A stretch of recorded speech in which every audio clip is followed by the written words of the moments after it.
candidats, bonsoir. Le chapitre que je vais vous présenter est la procréation. Il fait partie du thème la reproduction humaine et santé. Il est destiné aux élèves de la 4e année sciences expérimentales. Dans ce chapitre, nous allons traiter la fécondation, l'anidation et la maîtrise de la procréation. Les questions auxquelles nous allons essayer de répondre sont les suivantes. Quels sont les facteurs qui favorisent la procréation? Comment l'organisme maternel peut-il assurer la procréation?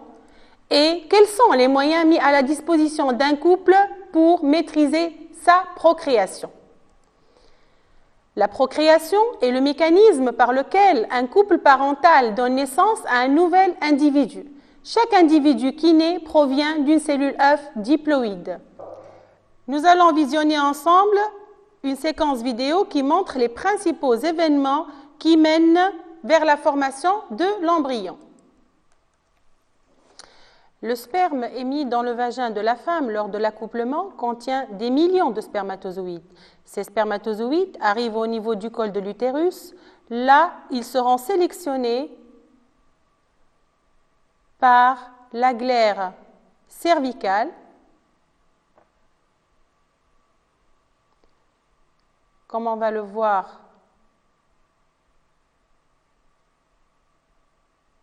Voilà, la glaire cervicale qui sélectionne les spermatozoïdes. Donc, elle va sélectionner les spermatozoïdes les mal formés et les plus fragiles. Seuls les spermatozoïdes les plus vigoureux arrivent à franchir le col de l'utérus et remontent le long de l'utérus. Ce long voyage les amène vers les trompes.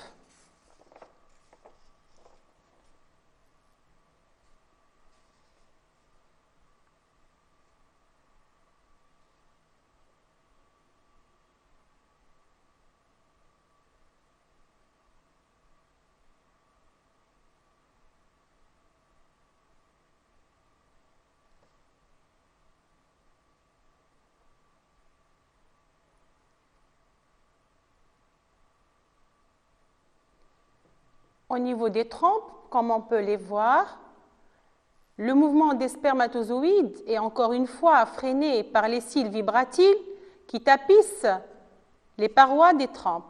C'est un autre moyen de sélectionner les spermatozoïdes les plus aptes à la fécondation. Bien évidemment, au niveau de l'une des trompes va se faire la rencontre entre spermatozoïdes et ovocytes. Et malgré tous les obstacles, l'ovocyte va se trouver entouré par des millions de spermatozoïdes, comme on peut le voir ici sur la diapo.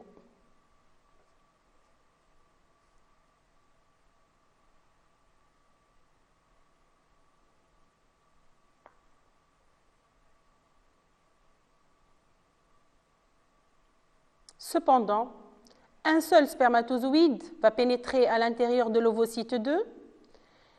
Il commence par libérer le contenu de l'acrosome qui va digérer la zone pellucide, ce qui permettra au spermatozoïde d'atteindre le cytoplasme ovocytaire.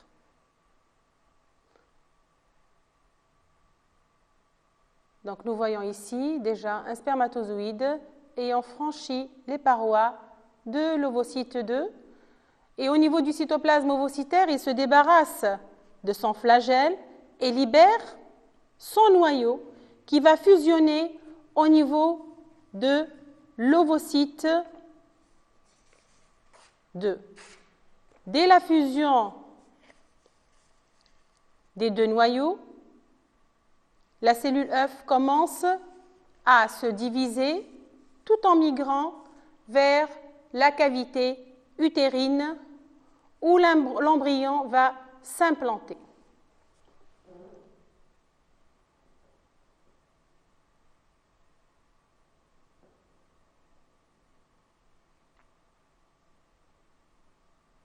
Voici la descente de l'embryon vers la cavité utérine où il va séjourner pendant 9 mois. Comment se forme la cellule œuf à l'origine de chaque être vivant?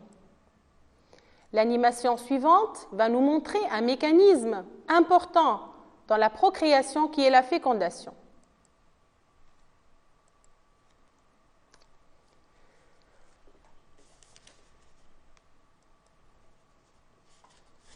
La cellule œuf diploïde se forme au niveau de l'une des trompes. Elle résulte de la rencontre et de la fusion d'un gamète mâle haploïde, le spermatozoïde, émis par l'homme parmi des millions d'autres dans les voies génitales de la femme au moment de l'accouplement, et d'un ovocyte 2 haploïde expulsé par l'ovaire au moment de l'ovulation. Donc, on obtient ainsi une cellule œuf. Donc, chaque individu qui naît provient d'une cellule œuf diploïde qui résulte de la rencontre et de la fusion de deux gamètes haploïdes, l'un mâle, le spermatozoïde, provenant du père, et l'autre femelle, l'ovocyte, provenant de la mère. Cette union est la fécondation. Quelles sont les conditions de la fécondation? Des conditions en rapport avec l'homme. Un homme fertile présente un spermogramme normal qui présente les caractéristiques suivantes. Un volume de l'éjaculat compris entre 3 et 4 ml, un pH alcalin du sperme et une viscosité normale permettant la mobilité des spermatozoïdes. Un nombre de spermatozoïdes supérieur à 60 millions par millilitre, avec un pourcentage de spermatozoïdes typiques qui ne doit pas être inférieur à 60%. Nous pouvons voir une observation microscopique de spermatozoïdes typiques présentant bien évidemment une tête, une pièce intermédiaire et un flagelle. La structure du spermatozoïde est en rapport avec sa fonction de fécondation. Au niveau de la tête, l'acrosome comprend des enzymes qui permettent à ce dernier de traverser la paroi de l'ovocyte au moment de la fécondation. La pièce intermédiaire contient des mitochondries qui fournissent l'énergie nécessaire à la mobilité du spermatozoïde, et au niveau de la queue, un long flagelle permettant le déplacement du spermatozoïde dans les voies génitales de la femme. Des conditions en rapport avec la femme également, pour être favorable à la survie des gamètes et à la mobilité des spermatozoïdes, l'organisme féminin doit présenter les caractéristiques suivantes. Un pH convenable des sécrétions vaginales, favorable à la survie des spermatozoïdes, des voies génitales féminines saines et perméables, favorables à la survie de l'ovocyte et la rencontre des gamètes. De même, une glaire cervicale perméable aux spermatozoïdes, comme on peut le voir ici. Donc, sur cette microphotographie, on peut voir une glaire cervicale filante, à maillage lâche, perméable aux spermatozoïdes. Alors, cette structure est observée au moment de l'ovulation. Par ailleurs, en dehors de la période d'ovulation, la glaire cervicale est épaisse et présentant un maillage serré, devenant ainsi imperméable aux spermatozoïdes. Pour que le rapport sexuel soit fécondant, il doit se dérouler également pendant la période de la fécondation. Si on prend un cycle de 28 jours, l'ovulation se déroule normalement le 14e jour. Cette période de fécondation s'étend du 10e jusqu'au 16e jour, tenant compte de la survie des spermatozoïdes dans les voies génitales de la femme qui est de 3 à 4 jours et de l'ovocyte 2 qui est de 2 jours. Quelles sont les étapes de la fécondation? La formation de la cellule œuf est en réalité un phénomène continu. Cependant, Au cours de la fécondation, des événements cytologiques et nucléaires importants permettent de déterminer des étapes dans la fécondation. Commençons tout d'abord par voir l'ovocyte 2 avant la fécondation. Il s'agit d'une cellule volumineuse présentant un cytoplasme riche en substances nutritives, caractérisée par son premier globule polaire et des cellules folliculaires fixées au niveau de la zone pellucide. Cette cellule montre également un noyau haploïde bloqué en métaphase 2 et des granules corticaux situés à la périphérie du cytoplasme. La première étape de la fécondation est en réalité la rencontre des gamètes qui se fait au niveau de l'une des trompes. Plusieurs spermatozoïdes vont entourer l'ovocyte 2. Ils sont mis en contact avec la zone pellucide par la rétraction des cellules folliculaires, commencent à digérer cette zone et tentent d'atteindre le cytoplasme ovocytaire. La pénétration du spermatozoïde à l'intérieur de l'ovocyte 2 nécessite une reconnaissance préalable entre les gamètes. Cette reconnaissance se fait grâce à des récepteurs protéiques situés au niveau de la zone pellucide et des glycoprotéines situées au niveau de la membrane cytoplasmique du spermatozoïde. Cette reconnaissance aboutit à la fixation des spermatozoïdes au niveau de la zone pellucide et ainsi, la fixation réalisée, l'acrosome libère des enzymes qui vont digérer localement la zone pellucide. Cette réaction est la réaction acrosomique. Un seul spermatozoïde pénètre à l'intérieur du cytoplasme ovocytaire, entraînant ainsi le réveil physiologique de ce dernier. Ce réveil se matérialise par l'achèvement de la méiose, comme le montre ici le noyau en anaphase 2. Il s'agit de la réaction nucléaire.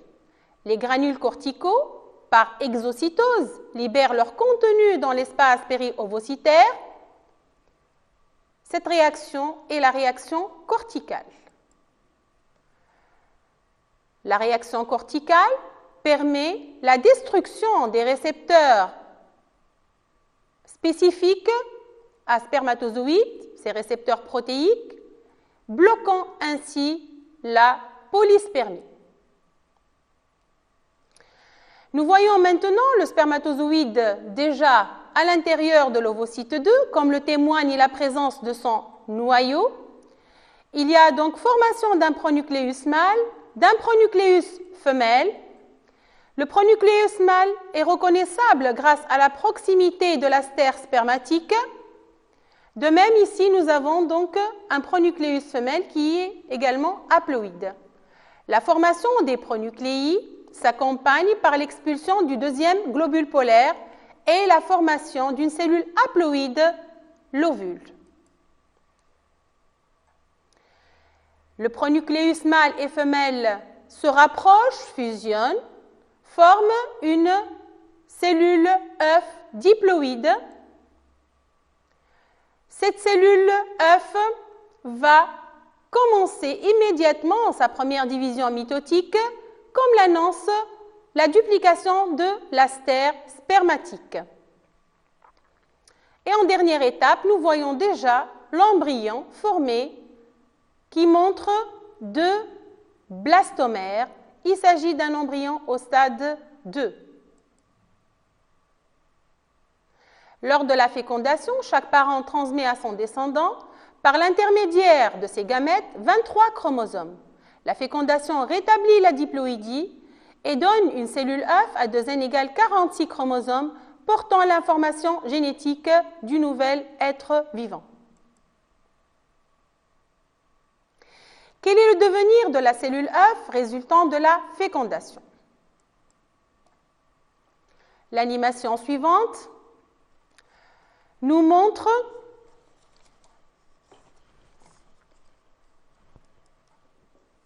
l'ovulation,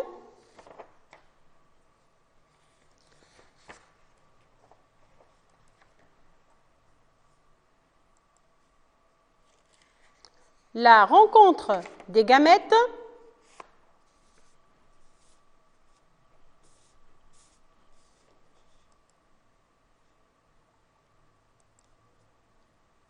puis la fécondation. Immédiatement après la fécondation, la cellule œuf commence à se diviser tout en migrant vers la cavité utérine. Elle se nourrit à partir des sécrétions des trompes. Le 4e jour, l'embryon formé renferme 64 cellules. Il est au stade morula et mène une vie libre dans la cavité utérine, au cours de laquelle il se nourrit des sécrétions des glandes utérines, puis se transforme en blastocyste. Le 7e jour, le blastocyste différencié montre des cellules volumineuses formant le bouton embryonnaire. Les cellules périphériques du massif cellulaire forment le trophoblaste, sécrètent des enzymes qui creusent en partie l'endomètre, permettant la fixation de l'embryon au niveau de la muqueuse utérine et assurent ainsi l'approvisionnement de l'embryon. Ce moment crucial est la nidation. Il marque le début de la grossesse, comme le montre l'échographie utérine réalisée chez une femme en début de grossesse qui montre un blastocyste implanté au niveau de la muqueuse utérine. L'implantation se déroule normalement sur une semaine, débute le 7e jour après la fécondation et se termine le 14e jour, date où débuterait normalement la menstruation dans le cas d'un cycle sans fécondation.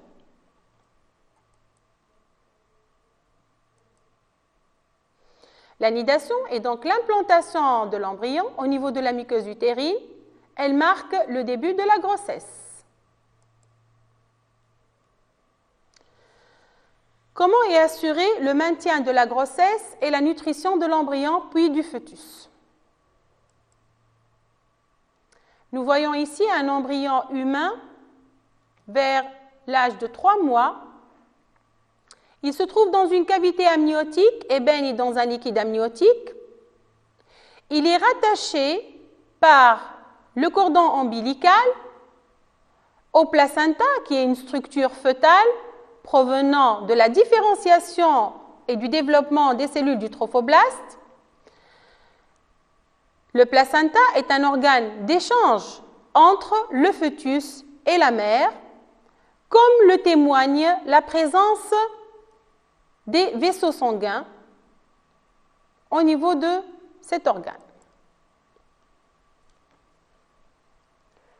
Voyons l'organisation du placenta.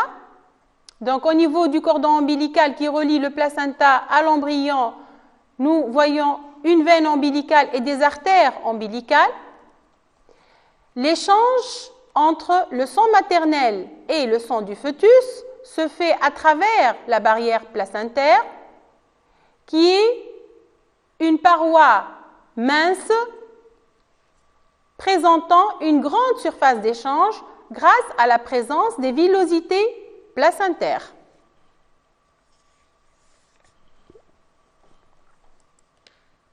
Quel rôle joue le placenta? Nous commençons tout d'abord par le rôle trophique, endocrinien et protecteur. Commençons par le rôle trophique du placenta. Les métabolites, l'eau, les sels minéraux et les vitamines passent du sang maternel, transitent par le placenta vers le sang du fœtus. Donc, la mère enceinte doit se nourrir pour 2. les déchets métaboliques passent du sang de fœtus à travers le placenta vers le sang maternel. Au niveau du placenta, se font des échanges gazeux respiratoires. L'oxygène passe donc du sang maternel vers le placenta et par conséquent dans le sang du fœtus, alors que le CO2 transite en sens inverse. La femme enceinte respire également pour deux et rejette les déchets métaboliques provenant de son fœtus et de son propre métabolisme. Le placenta assure également un rôle endocrinien. Donc, nous allons voir la variation de la concentration sanguine relative de l'HCG ou hormone gonadostimuline chorionique humaine et des hormones ovariennes, la progestérone et l'œstrogène.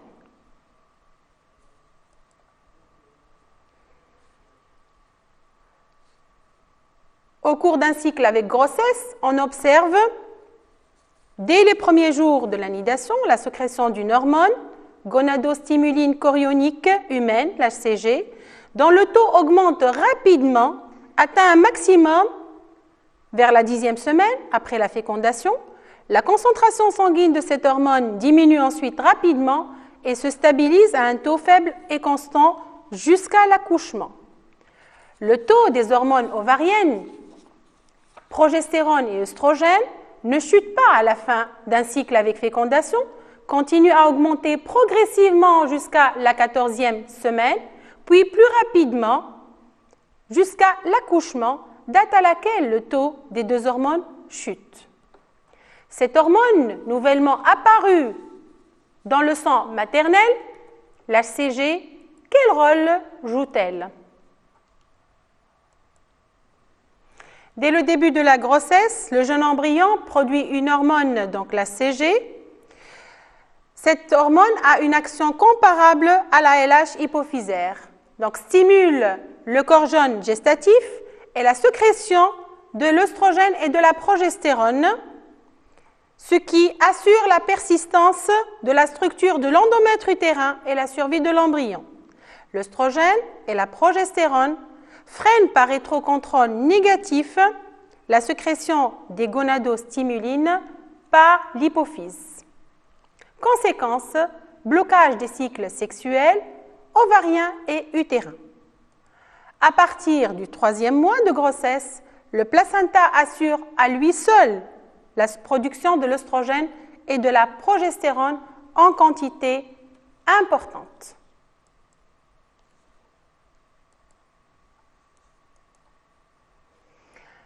Un autre rôle, qui est le dernier, c'est le rôle protecteur du placenta.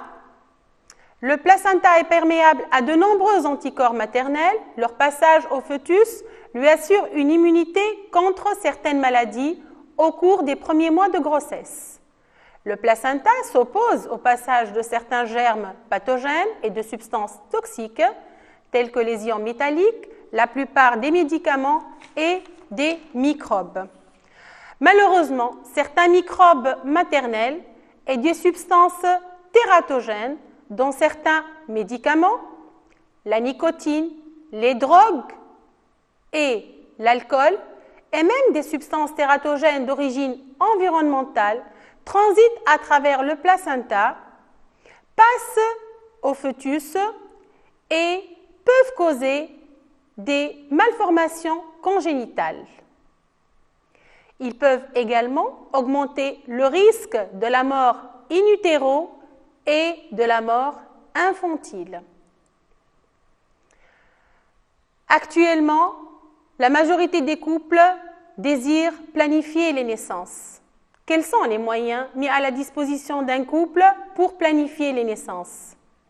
D'autres, soucieux d'avoir un enfant pour des causes d'infertilité, ont recours à la procréation médicalement assistée. Dans quel cas l'aide médicalisée à la procréation peut répondre aux problèmes d'infertilité rencontrés par les couples? Donc, nous abordons la dernière partie de notre exposé qui est la maîtrise de la procréation. Nous allons donc traiter la contraception hormonale et la procréation médicalement assistée, au cours de laquelle nous allons développer la fécondation in vitro et transfert d'embryons. Commençons tout d'abord par la contraception hormonale, les pilules combinées. Quelles hormones contiennent les pilules combinées? Les pilules combinées associent deux hormones de synthèse, un œstrogène et un dérivé de la progestérone. Donc, chaque tablette contient 21 ou 22 pilules. La prise commence le premier jour du cycle à raison de 1 comprimé par jour pendant 21 ou 22 jours, suivi d'une période d'arrêt qui est de 6 ou 7 jours avant la prise de la plaquette suivante. Pendant cette période d'arrêt, les menstruations surviennent par privation hormonale. Comment agissent les pilules combinées? À partir de la comparaison entre les sécrétions ovariennes et hypophysaires au cours d'un cycle normal, comme on le voit ici, et d'un cycle sous pilule combinée, on en déduit que la prise de pilules contraceptives à raison de 1 comprimé par jour entraîne une absence de la variation cyclique du taux des hormones hypophysaires et ovariennes. Un taux faible et constant de FSH et LH tout le long du cycle, donc absence de pic ovulatoire, un taux faible et constant des œstrogènes tout le long du cycle témoigne de l'absence de croissance folliculaire. Un taux nul de progestérone indique l'absence de corps jaune et d'ovulation et par conséquent une mise au repos de l'ovaire. À quel niveau agissent ces pilules combinées? C'est ce que nous allons essayer de voir par l'animation suivante.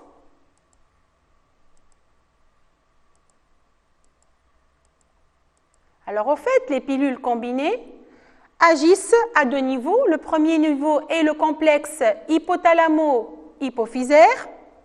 Par rétrocontrôle négatif exercé, les pilules œstroprogestatives freinent la sécrétion des gonadostimulines. En conséquence, bien sûr, comme on le voit ici, l'ovaire est mis au repos.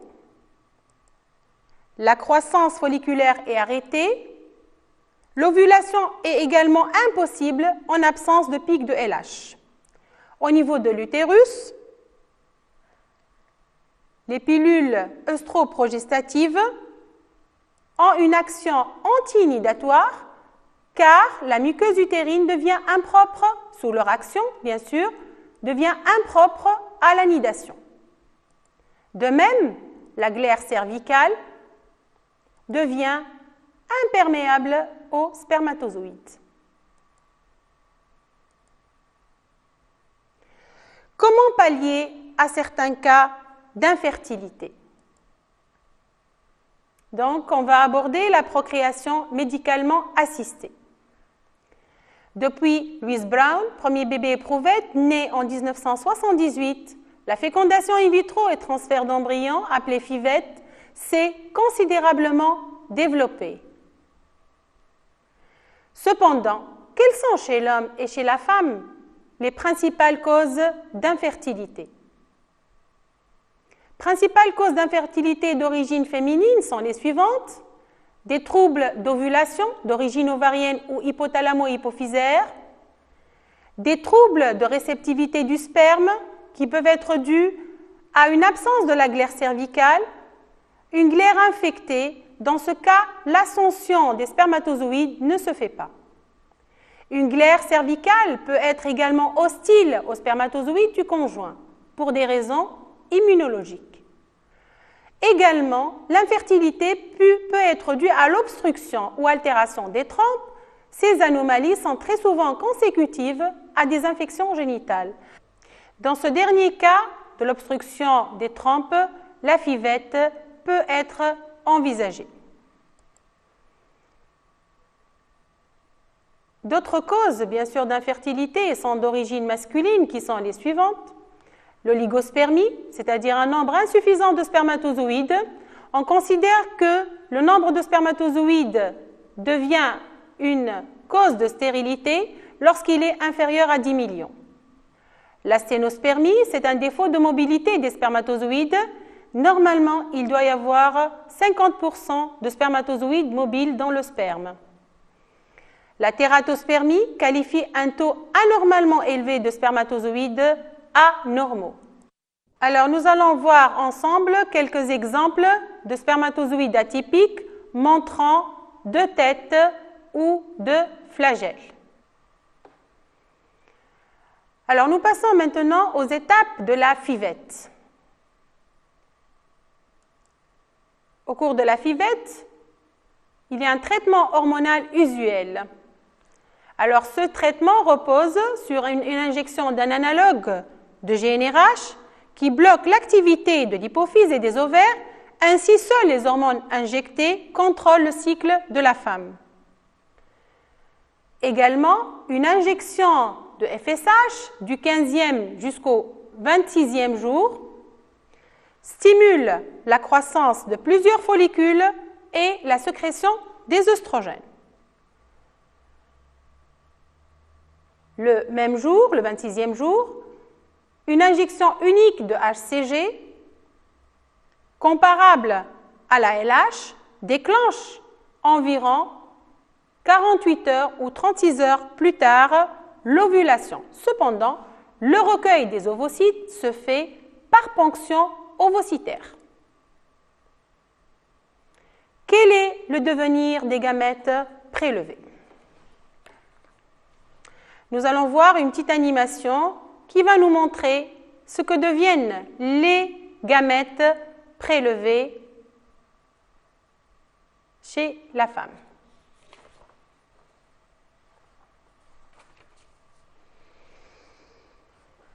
Donc, ce prélèvement se fait par ponction ovocytaire,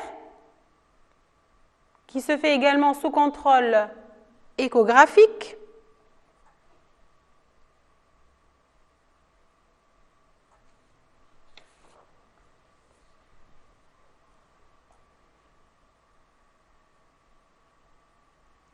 Ces ovocytes sont isolés du liquide folliculaire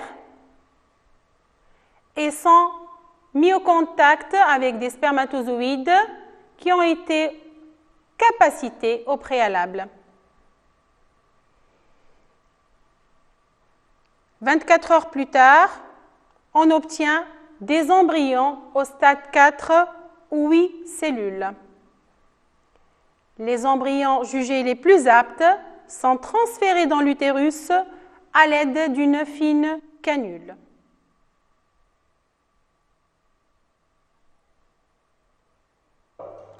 La procréation permet la perpétuité de l'espèce humaine. Cependant, pour mener à bien sa procréation et diminuer les risques de malformations congénitales, il faut que le couple mène une hygiène de vie saine pendant et avant la grossesse. Chers candidats, j'espère que cette leçon vous sera profitable pour votre révision et je souhaite vous revoir prochainement.